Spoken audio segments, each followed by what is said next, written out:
Before I go on my I told you so gloating party, let's take a quick look at what's going on in Magic the Gathering that's got so many people saying the game is not the same anymore, and that they are finally quitting. The reason comes down to one major problem: Universes Beyond. Let me explain the basic premise of Magic the Gathering for those who are unfamiliar, so you can better understand the problem of this incentive. In the story of Magic the Gathering, or MTG for short, the basic theme is that you are what is known as a planeswalker, basically an ultra-powerful magical being that can cross through to other dimensions. There are other characters who are also planeswalkers, and they have their own backstory, motivations, universe-destroying enemies that need to be defeated. It's all nice and fun. There is, in theory, an infinite amount of these different planes that exist for planeswalkers to visit. But even so, there is something of a coherent story arc that takes place within each of those planes. And those story arcs usually serve the overarching narrative of the universe, and those that seek to destroy or otherwise control it. So despite the nature of infinity existing within this story, there is still a contained, coherent structure no matter where you go. The plane of Innistrad is a gothic horror theme, where angels and monsters roam the land. Theros is a Greek mythology inspired, where gods are in charge, and heroes roam the lands. Kamigawa is Japanese inspired, and centered around the war between man and spirits. There's universe-eating, H.P. Lovecraft-inspired horrors known as Eldrazi, machine-inspired creatures from Phyrexia, and all sorts of notably different themes throughout many different planes. But, despite how different the themes of the planes are, they follow a certain focal point, a narrative within a narrative, and it all goes together. Any new region that gets introduced must fit within the original theme and flow of everything that's taken place in the last 30 years of this game. You know what wouldn't fit into all of this? Real stories from our reality. Cards from things like The Walking Dead and SpongeBob SquarePants. You think I'm joking, don't you? That's what Universes Beyond is in Magic the Gathering. They take some existing IP, such as Spider-Man, Final Fantasy, Assassin's Creed, Lord of the Rings, or SpongeBob, and shoehorn it into the game. The only people who enjoy this immersion breaking are the same people who come all over themselves when they decided to make Aragorn black for no reason other than to appeal to modern audiences. It is a prime example as to just how important gatekeeping is, both in terms of keeping bad people outside and in terms of controlling bad actors already within your gates. When this was initially launched in 2021, they said that these cards and themes would not be standard legal, but only in eternal formats. To try and explain what this means for people who don't know what those mean, think of standard as like the official tournament format that Wizards of the Coast builds their sets around, with rotating cards every year or so. I don't know exactly how the format looks nowadays because I stopped playing many years ago and they keep changing the rules to it. Eternal formats are more casual and fun focused, like the ever popular Commander formats. So the initial message to any person who would be showing concern was boring and cliche. What are you worried about, bro? They're just for fun.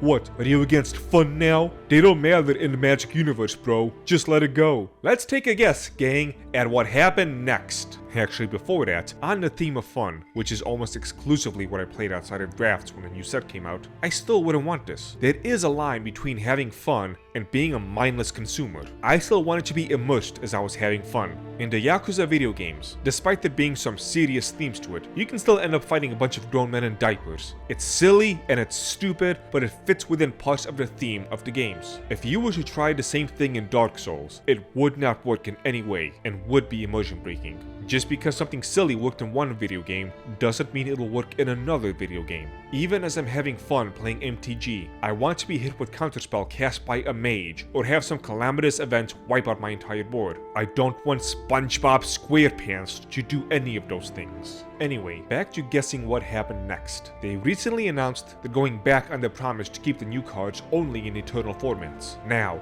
these universe-destroying, immersion-breaking themes are going to be part of the main focus of the game, and during a future rotation in 2025, half of the legal cards and sets will be from an IP that is not Magic the Gathering. I don't know what you would call a Green Goblin taking on a Patrick Star, but it is not MTG, and so many longtime fans are jumping ship because you let these others into your ecosystem, and it ultimately destroyed it. Here's where I can do my I told you so dance. A year and a half ago, I did a video talking about the multiverses problem, and how you need to have strict, set boundaries as to what is your IP and what it is not, because if you continue to erode your IP by putting in scenarios that don't apply to it, it will lose its identity, and it will lose what made it special. This is why I fundamentally hate the game Fortnite, because that's all it does. It takes existing characters that are part of your childhood that you grew up with, or are still growing up with if you're younger, and it continually strips them of their identity until nothing really exists of them. Having Vegeta move around with those stupid dances, shooting off a gun, these things are fine if they're a one-off joke where you can laugh at it because of the juxtaposition between who he is and what he does in that joke. But when you're playing a game for hours with either him or other characters breaking their mold, then it does chip away at your perception of those characters and their archetypes. You know what else breaks immersion? Randomly placed ads, like I'm doing for my company and my business, The Dragon's Treasure. I make and sell anime-themed teas, coffee, and soaps. These are not dropshipped items. I make them. I ship them out myself. We've been in business for over 9 years now, longer than this YouTube channel has existed. I have kept my theme as it is, and I do not introduce any real people or real ideas into the thematics. So all you'll get is self-contained cute waifus. Aside from the business and the YouTube channel, we're also developing a video game. It's in the very early stages, but your support is what will drive its success going into the future. You could give me free support money with one-time donations or becoming a monthly Dragon's Wings member, or you can buy yourself or friends and family something nice. Just read our third-party certified reviews and you will know that I only carry the good stuff. Now,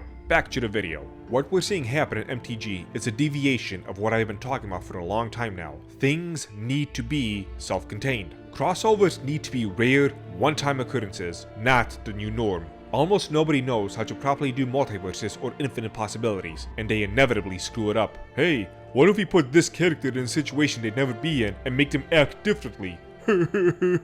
Those were supposed to be just some random what-if scenarios, but now it seems like whole industries are built around it. Even characters in which the whole thing is showing up in different timelines of realities, like Bugs Bunny in the old Looney Tunes cast, they still remained an established character within those episodes. They kept an identity. I'm tangenting a bit too much, let's get back on the main track. All these stories and these characters have a certain core identity, something that makes them who they are. Even if they encompass a wider archetype, you can still easily identify the differences between Gandalf, Dumbledore, and Obi-Wan Kenobi, even if their core archetypes are fundamentally the same. But if any of them began to take up the mannerisms of the others, you'd be able to tell, and it would feel off. There's no overlap between The Walking Dead and Lord of the Rings, and there's no overlap between those two shows and Spider-Man. And yet, you're now going to put those three, along with several other story structures, in a completely different and separate story structure, and just hope that they will all somehow work together. It only works together for simpletons, the man-children who never seem to reach mental puberty. MTG is killing itself with multiverses. The MCU has been dying with its never-ending multiverses, and we're probably going to see this problem get worse before it gets better. Gatekeep your hobbies, or those hobbies will inevitably lose their identity.